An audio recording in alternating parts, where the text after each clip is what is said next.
warahmatullahi wabarakatuh. Perkenalkan, saya Litna Nurjana Ginting, SPMSI, dosen program studi agribisnis Fakultas Pertanian Universitas Syekh Kuala dengan nomor induk dosen nasional 0024019202. Video ini merupakan prasyarat sertifikasi dosen gelombang 1 tahun 2025, khususnya pernyataan diri dosen dalam unjuk kerja Tridharma Perguruan Tinggi di bidang pengajaran. Di program studi agribisnis, saya mengampu beberapa mata kuliah, salah satunya mata kuliah ekonomi pertanian. Mata kuliah ini merupakan mata kuliah wajib bagi mahasiswa semester 2 dengan bobot 2 SKS. Mata kuliah ini diampu oleh 3 dosen, terdiri dari 1 koordinator mata kuliah dan 2 dosen anggota. Saya berperan sebagai dosen anggota sekaligus dosen pengembang rencana pembelajaran semester. Mata kuliah ini akan dilaksanakan selama 16 kali pertemuan, dan saya akan mengajar pada pertemuan ke-7 hingga pertemuan ke-11. Secara umum, mata kuliah ini akan memberikan gambaran terkait permasalahan di sektor pertanian dengan pendekatan ekonomi, sehingga mahasiswa mampu menerapkan konsep-konsep ekonomi khususnya di bidang agribisnis. Selain itu, mahasiswa diharapkan mampu untuk memecahkan permasalahan nyata di sektor pertanian dengan pendekatan konseptual. Terdapat 3 capaian pembelajaran mata kuliah atau learning outcome dari mata kuliah ekonomi pertanian. Yang pertama, mahasiswa mampu menguasai konsep dasar teori ekonomi serta merancang aspek sumber daya pertanian secara teknis dan ekonomis untuk mendukung pertanian berkelanjutan. Yang kedua, mahasiswa mampu mengimplementasikan konsep-konsep ekonomi dalam bidang pertanian serta menganalisis dan merancang aplikasinya dalam sistem agribisnis. Yang ketiga, mahasiswa mampu menjelaskan secara komprehensif berbagai kebijakan pertanian, strategi ekonomi, dan faktor-faktor penentu dalam pembangunan sosial ekonomi pertanian. Metode pembelajaran yang saya terapkan dalam mata kuliah ini adalah konsep DIA atau Delivery, Interaction, dan Assessment, sesuai dengan konsep Outcome Based Education. Adapun komponen evaluasi mata kuliah ini terdiri dari 50% case method atau studi kasus, 12,5% kuis, 7,5% tugas non-case method, 12,5% ujian tengah semester, dan 17,5% ujian akhir semester. Semua materi, tugas, dan kuis diakses melalui e-learning Universitas Syekh Kuala di elearning.usk.ac.id. Dalam video pembelajaran kali ini, saya akan membawakan materi pertemuan ke-7 mengenai biaya produksi, meliputi jenis-jenis biaya produksi, kurva biaya produksi jangka pendek dan jangka panjang, serta grafik dan tabel biaya produksi. Berikut video pembelajaran yang saya sampaikan pada mata kuliah Ekonomi Pertanian. Assalamualaikum.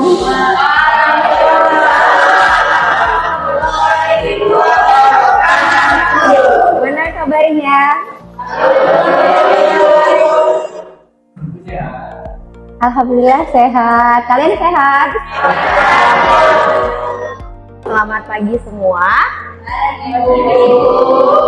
Oke, hari ini kita akan lanjut pertemuan ke-7 kita ya dengan materi teori biaya produksi ya.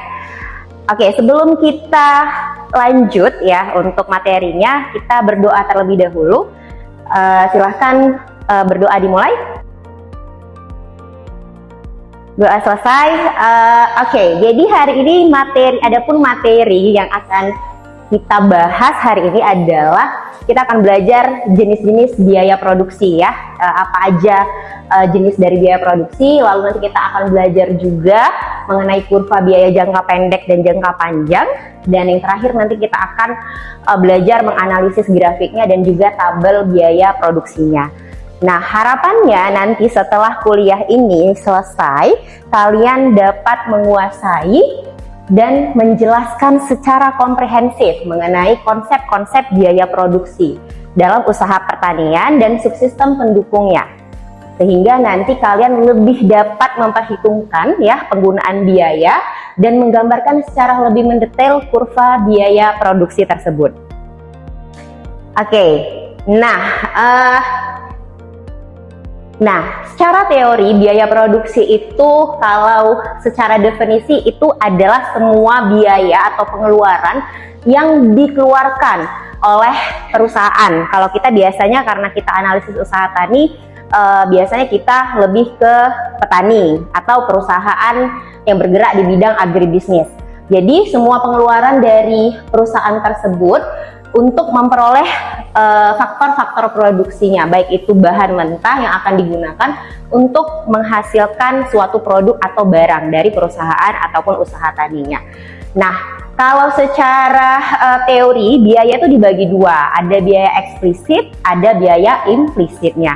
Sesuai dengan namanya ya, kalau misalnya biaya eksplisit itu yang benar-benar dikeluarkan untuk mendapatkan faktor-faktor produksinya. Sedangkan kalau yang implisit atau tersembunyi, dia adalah taksiran aja. Jadi taksiran pengeluaran terhadap faktor-faktor produksi yang ingin didapatkan atau dimiliki oleh perusahaan tersebut. Nah, dari definisi ini kira-kira kalau dalam usaha tani, ketika kita membreakdown komponen biayanya, contoh biaya eksplisit dan biaya implisit itu apa contohnya? Ya, Alfa silakan coba disebutkan contoh biaya eksplisit. Jadi contoh dari biaya eksplisit itu adalah seperti petani yang membeli benihnya atau petani yang membeli pupuk untuk tanamannya itu. Oke, jadi benar-benar dia keluarkan ya biaya uang ataupun biaya yang dia keluarkan. Oke, yang mau beri contoh untuk biaya implisit silakan siapa? Ya, silakan Jihan. Dari biaya implisit itu contohnya ada tenaga kerja yang dibutuhkan sama petani dan ada lahan, tapi lahan itu kepemilikan si petaninya sendiri. Oke, tenaga kerja pribadi ya, tenaga kerja sendiri dan kepemilikan lahan pribadi. Oke, good. Berdasarkan klasifikasi jenis biayanya, kita bagi jadi dua, ada biaya tetap dan biaya variabel. Nah, biaya tetap itu biaya yang tidak berubah meskipun jumlah produksinya itu berubah. Ya, jadi mau dia berproduksinya sedikit ataupun mau berproduksi banyak, itu fixed cost itu dia tetap jumlahnya. Ya, contohnya sewa lahan, pajak lahan, penyusutan ya, nggak cuma traktor, tapi penyusutan alat-alat pertanian yang dia gunakan itu juga masuk ke dalam fixed cost. Nah, kalau variable cost itu biaya yang berubah-ubah seiring dengan perubahan jumlah produksi. Contohnya misalnya benih, pupuk, pestisida, tenaga kerja harian, biaya panen. Nah, itu dimasukkan ke dalam biaya variabel. Jadi nanti dalam usaha tani itu kalian mengklasifikasikannya, menghitungnya berdasarkan diklasifikasikan menjadi biaya variabel dan biaya tetap. Nah, berdasarkan jangka waktunya dibedakan jadi dua, ada jangka pendek dan jangka panjang. Apa bedanya? Nah, kalau namanya biaya jangka pendek ya, itu semua faktor produksinya dia ada yang namanya biaya tetap. Nah, kalau jangka panjang semua faktor produksinya bersifat variabel, artinya semuanya bisa berubah. Jadi tidak ada fixed cost di dalam jangka panjang karena semua faktor produksinya bisa berubah. Tapi kalau di jangka pendek itu dia ada yang namanya fixed cost-nya, gitu ya. Jadi kalau misalnya kalian mau menganalisis kalau hanya dalam jangka pendek, makanya kalian klasifikasikan fixed cost dan variable cost. Tapi kalau dalam jangka panjang dia sudah tidak ada fixed cost karena semua faktor produksi bisa berubah seiring dengan waktu, gitu. Nah, jadi klasifikasi dalam biaya jangka pendek itu ada yang dikenal biaya tetap atau fixed cost, ada biaya variabel atau variable cost. Lalu ada biaya tetap rata-rata atau average fixed cost. Gitu juga dengan rata-rata biaya variabel. Lalu ada total biaya dan ada biaya rata-ratanya. Nah, ini nanti kita belajar gimana sih kita menghitung semua komponen biaya ini di biaya jangka pendek. Ya. Oke, jadi total fixed cost itu dinotasikan dengan TFC atau total fixed cost, yaitu total keseluruhan biaya tetap yang dikeluarkan untuk memperoleh faktor produksinya ya. Jadi ini TFC, atau kadang-kadang kalian akan temukan di beberapa sumber itu dia FC atau fixed cost-nya. Jadi kalau TFC itu udah total fixed cost, kalau FC itu fixed cost-nya. Nah, gitu juga dengan variable cost ya. Jadi TVC ya, total variable cost, atau kadang-kadang dia VC atau variable cost. Nah, ini tentunya adalah sifat biaya produksi yang bersifat variabel. Nah, selanjutnya itu ada TC ya, TC. TC itu adalah total cost. Total cost itu kita dapat dari total fixed cost ditambah total variable cost-nya. Gitu ya. Jadi TC sama dengan TFC ditambah TVC. Nah, kalau dia average itu kan rata-rata ya. Jadi ada notasi Q. Q itu adalah jumlah output atau jumlah produksinya. Ya, Q itu jumlah output ataupun jumlah produksi. Nah, jadi kita ada yang namanya average fixed cost. Ya, kalau average fixed cost itu berarti total fixed cost dibagi Q atau jumlah outputnya. Gitu juga dengan average variable cost, itu berarti total variable cost dibagi dengan jumlah outputnya. Nah, juga AC itu average cost, diambil dari total cost dibagi dengan outputnya. Oke, satu lagi dia ada yang namanya MC. MC itu marginal cost. Apa itu marginal cost? Marginal cost itu pertambahan biaya karena ada pertambahan output. Ya, jadi misalnya kalau outputnya bertambah, biayanya nambah berapa? Itu MC. MC itu didapat dari delta TC per delta Q. Berarti TC2 kurang TC1 per Q2 kurang Q1.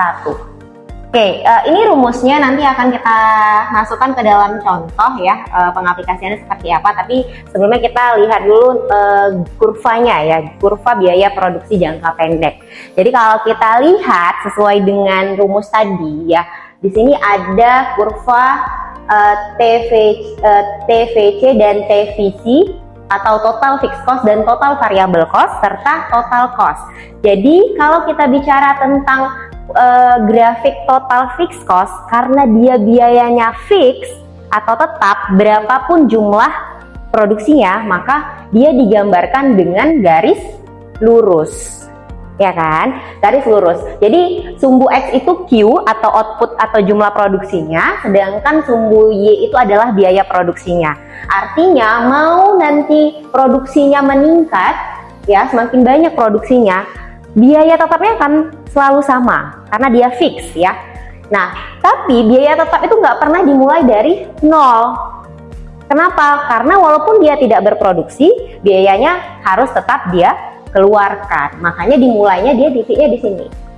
Ya, titiknya di sini. Itulah gambar total fixed cost-nya. Nah, berbeda kalau variabel. Kalau variable cost ya, kalau variable cost itu kalau tidak ada outputnya, biayanya nol. Makanya total variable cost itu selalu dimulai dari titik nol. Ya, total di titik nol. Jadi semakin banyak produksinya, maka biayanya akan semakin meningkat. Maka gambarnya akan meningkat seperti ini. Nanti kita akan lihat di contoh gambarannya seperti apa. Lalu ada total cost. Tadi total cost dari mana dapatnya? Yes, good. Jadi dari total fixed cost ditambah total variable cost. Jadi karena dia penambahan, maka titik mulainya tidak pernah di angka 0. Dia selalu titik awalnya di titik fixed cost.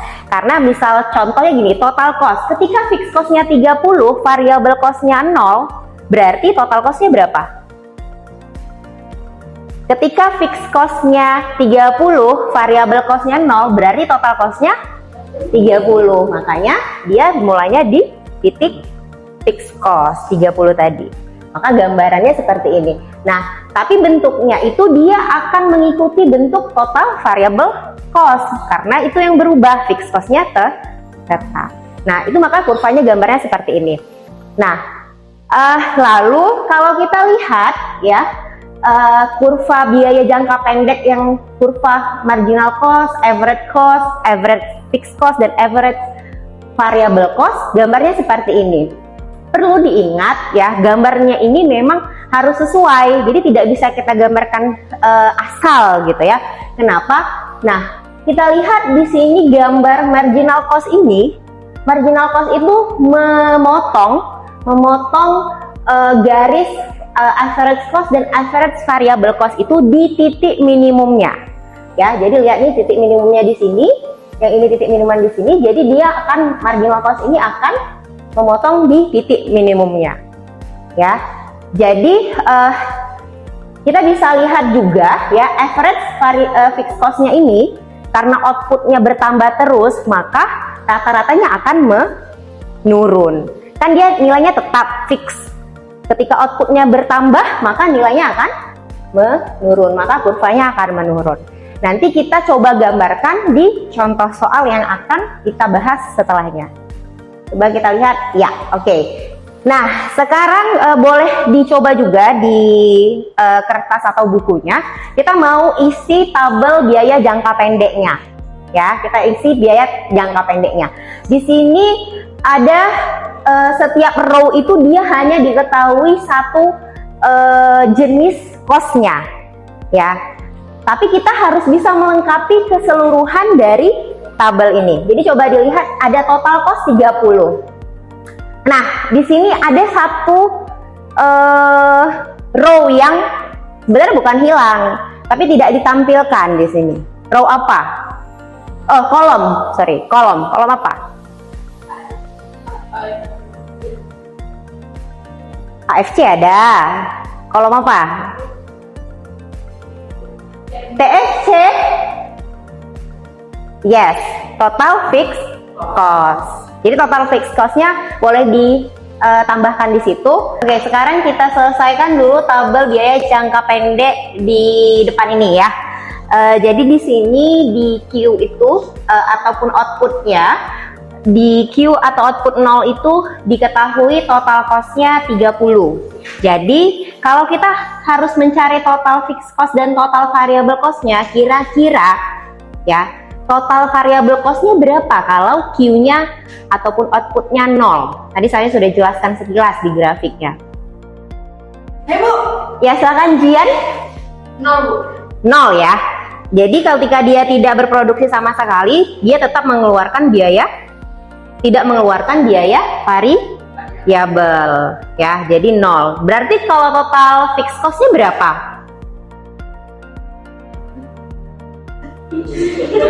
Parah 30 ya di sini. Nah, berarti kita masuk ke Q-nya 1. Q1 ketika total variable cost-nya 20, maka berapa angkanya? Total fixed cost-nya berapa? Ada yang tahu? Mahir? 30. Tetap 30 ya. Jadi total fixed cost itu 30. Jadi sampai berapapun outputnya, dia tetap 30. Nah, berarti total cost-nya berapa? Bila total cost-nya berapa? Di sini 50. Kalau average fixed cost-nya ada yang tahu? Average fixed cost? Ya, silakan Fatin. 30 ya. Average fixed cost berarti dia total fixed cost dibagi Q ya. Berarti dia 30. Oke, berarti average variable cost-nya berapa? Ada yang tahu? Ya, Nayu? 20. Average cost-nya? Haikal? 50 ya. Marginal cost-nya Atin? 20. Nah, jadi kalian sudah tahu kan cara menghitungnya. Jadi silahkan coba dikerjakan dulu di situ untuk output ataupun produksinya 2, 3, dan 4. Jadi selesaikan dulu semua tabelnya supaya nanti kita bisa gambarkan grafik dari biaya jangka pendeknya. Oke, sekarang coba dicek yang dikerjakan apakah sudah sesuai jawabannya dengan yang di depan. Karena dari sudah sesuai? Nah, sekarang kita mau gambar grafik biaya produksi jangka pendeknya. Siapa yang mau menggambarkan di depan? Ya, silakan Nabila.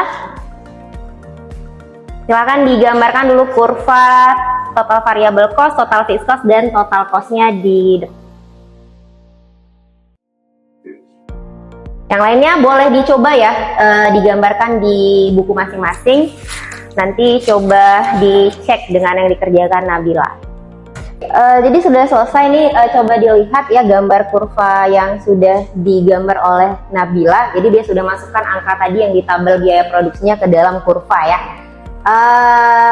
Coba dilihat, ini kan sudah sesuai ya dengan gambar kurva yang tadi kita jelaskan. Coba dilihat, dicek nih apakah sudah benar? Sudah benar ya. Jadi total cost-nya itu memang dimulai dari titik fixed cost ya, dan total variable cost-nya dimulai dari titik 0. Oke, terima kasih Nabila, silakan duduk kembali. Oke, jadi tadi kita sudah lihat ya kurva dari biaya produksi jangka pendek. Nah, sekarang kita lihat kurva biaya produksi jangka panjang. Jadi tadi di awal sudah dijelaskan bahwa biaya produksi jangka panjang itu semua inputnya bersifat variabel atau bisa berubah ya. Jadi kurva biaya rata-rata kurva biaya produksi jangka panjang, nanti ada kurva biaya rata-rata jangka panjang di dalamnya yang menunjukkan biaya rata-rata paling efisien untuk setiap tingkat outputnya. Tujuan dari kurva ataupun biaya produksi jangka panjang ini untuk menentukan skala produksi optimal dengan biaya yang paling rendah. Nah, coba kita lihat gambar kurvanya. Nah, ini sedikit berbeda ya dengan kurva yang sudah kita pelajari tadi. Di sini kita lihat ada yang namanya long run average cost. Jadi dia biaya rata-rata dalam jangka panjang. Dimana kalau kita lihat ada kurva short run average total cost-nya. Dimana SRATC ini dia menyinggung dari long run average cost-nya, sehingga dia kalau kita lihat dia bentuknya seperti ini, menyerupai amplop, sehingga sering disebut kurva amplop ya. Jadi setiap kurva biaya total rata-rata jangka panjang itu selalu bersinggungan dengan kurva biaya rata-rata jangka panjang pada tingkat output, di mana kuantitas faktor produksi yang tetap. Jadi di sini dia yang paling optimum, di titik-titik ini dia paling optimum ya. Nah, ini gambarannya kalau yang kurva jangka panjang. Ada pertanyaan? Oke, tadi kita sudah belajar ya tentang biaya tetap, biaya variabel. Nah, sampai gambar grafik dan juga tabel biaya produksi jangka pendeknya. Nah, sekarang kesimpulannya dari pembelajaran ataupun pertemuan hari ini, yang pertama bahwa biaya produksi itu komponen yang sangat penting ya dalam analisis ekonomi, sehingga ada di situ nanti kita bisa tahu biayanya, sehingga ada keputusan produksi yang mana yang harus diefisienkan pada tingkat tertentu untuk bisa mendapatkan keuntungan. Tapi nanti kita akan bicara keuntungan itu di penerimaan ya, teori penerimaan atau teori keuntungan.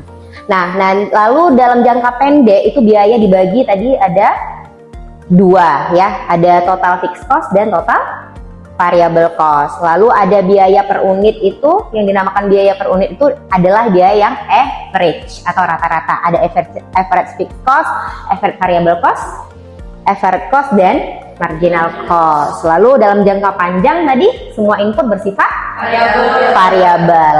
Nah, jadi kurva biaya jangka panjang tadi berbentuk apa? Kurva amplop ya, tadi gambarnya seperti itu. Nah, kurva biaya membantu kita memahami skala produksi dan efisiensi biaya, sehingga kita bisa tahu biaya yang mana yang berubah, lalu mana yang ketika outputnya meningkat. Nah, tadi juga kita sudah belajar tentang grafik dan tabel. Itu juga penting untuk mengevaluasi kapan terjadi efisiensi dan kapan terjadi inefisiensi dalam proses produksinya. Sekarang saatnya kuis. Soalnya bisa diakses di elearning.usk.ac.id. Waktu pengerjaannya 15 menit dan silahkan dikumpulkan kembali di e-learningnya. Hari ini cukup sampai di sini. Kita akan bertemu lagi minggu depan. Terima kasih atas partisipasinya hari ini. Saya tutup. Assalamualaikum warahmatullahi wabarakatuh.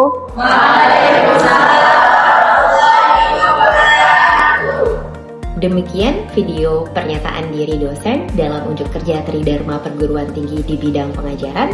Semoga menjadi pertimbangan baik dalam proses sertifikasi dosen Gelombang 1 tahun 2025. Wassalamualaikum warahmatullahi wabarakatuh.